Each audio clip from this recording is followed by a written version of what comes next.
संबोधन जैसे बोलते हैं ना किसी को, क्लास में 50 बच्चे होते हैं, होते कि नहीं, एक उनका क्या बनता है, मॉनिटर, होता कि नहीं।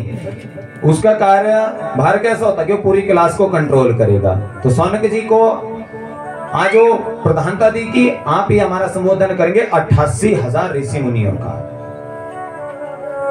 तो सौनक जी ने बड़े भाव के साथ कहा, बोले देखो मेरा आपसे, बोले सूत जी कुछ प्रश्न है। जैसे ये कहा, सूत जी बड़े प्रसन्न हो गए कि मेरा इतना बड़ा सौभाग्य कि मैं इतने बड़े ऊंचे पद पर पहुंच गया, जो मुझसे प्रश्न कर रहे हैं। तो सूत जी ने बड़े भाव के साथ कहा, बोले पूछो जो भी आपके प्रश्न हैं वो पूछो। जैसे प्रश्न कहे, पहला प्रश्न कहा कि मानव मात्र के लिए धर्म क्या है, क्या है हमारा धर्म। पहला धर्म क्या सुबह 4 बजे उठना हमारा धर्म है? क्या मंदिर में जाकर 108 परिक्रमा करना हमारा धर्म है? बोलो, धर्म है कि नहीं है? दूसरा प्रश्न कि जब हम मंदिर में जाते हैं, आप मुरारी देवी मैया के मंदिर में जाते हैं, जब हम मंदिर में जाते हैं ना, तो वहां पर पता क्या होता, मंदिर में जैसे आप पहुंचोगे तो बाहर मूर्ति विग्रह है। सबसे पहले क्या, हनुमान जी की मूर्ति और भैरव बाबा जी की मूर्ति है कि नहीं है? है तो जोर से बोलो, बोलिए भक्तवत्सल भगवान की। तो जब मंदिर में जाते हैं तो बहुत से विग्रह हो जाते हैं, बोले किसको पूजें और किसको छोड़ें। दूसरा प्रश्न। तीसरा प्रश्न कहा गया कि वेदों में भगवान को अजन्मा कहा गया है, कि भगवान कभी जन्म नहीं लेते। अगर जन्म नहीं लेते तो भगवान कृष्ण कदेव की मैया के गर्भ से कैसे जन्म हुआ, कौशल्या जी के गर्भ से राम जी कैसे जन्म लिया।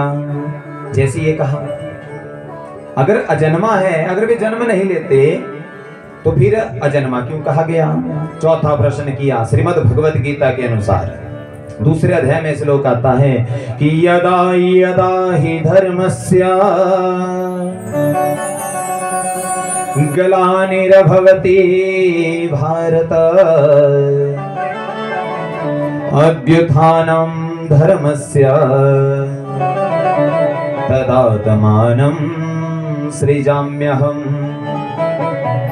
कि यदा यदा हि धर्मस्य ग्लानिर्भवति भारत, कि अगर इस धरती पर धर्म का नाश होता है और भगवान धर्म की स्थापना करने के लिए आते हैं, अगर धर्म का नाश होता है तो भगवान यहाँ से फिर स्थापना करने के बाद जाते क्यों हैं। चौथा प्रश्न। और दूसरी बात क्या कहेंगे कि कोई कहता है भगवान का 1 अवतार है, कोई कहता है 2 अवतार है, कोई कहता है 10, कोई कहता है 24, कि ऐसे ऐसे अवतार हैं भगवान के।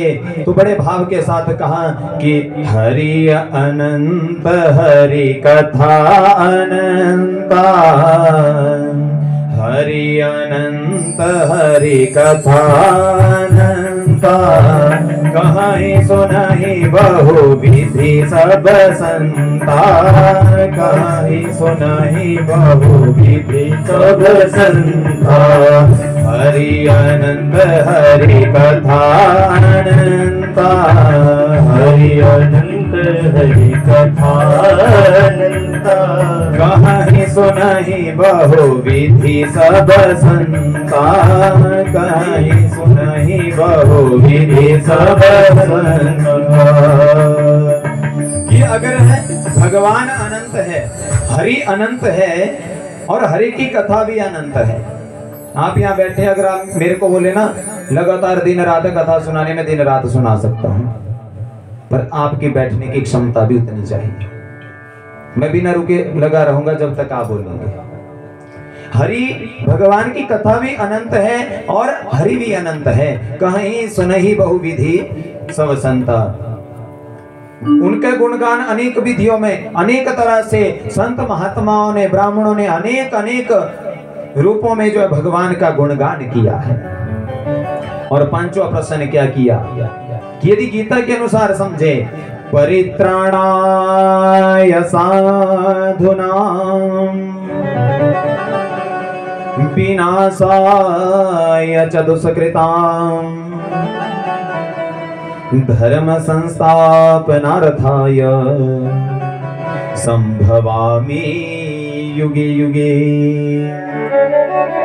अगर भगवान युग युग में आते हैं, अगर भगवान युग युग में आते हैं तो जरा समझना, अगर युग युग में भगवान आते हैं तो उन्हें ऐसी क्या जरूरत पड़ जाती है कि वो यहाँ आने के बाद फिर चले जाते हैं।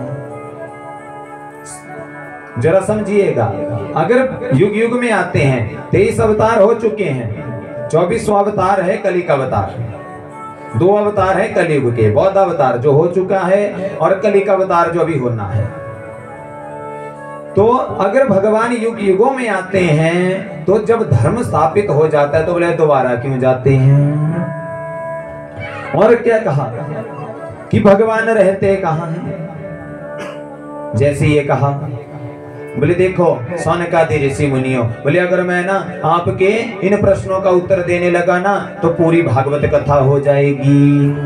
अगर भागवत कथा हो गई, बिना सुखदेव स्वामी के कथा हो गई, बिना राजा परीक्षित के कथा हो गई, तो फिर कथा कैसी हो सकती है? क्या कथा बोलो? अगर वक्ता ना हो तो कथा कैसी, अगर श्रोता ना हो तो कथा किसको सुनाएंगे? है ऐसा कि नहीं? तो क्या कहा गया कि भागवत की कथा कोई साधारण कथा नहीं है। भागवत शब्द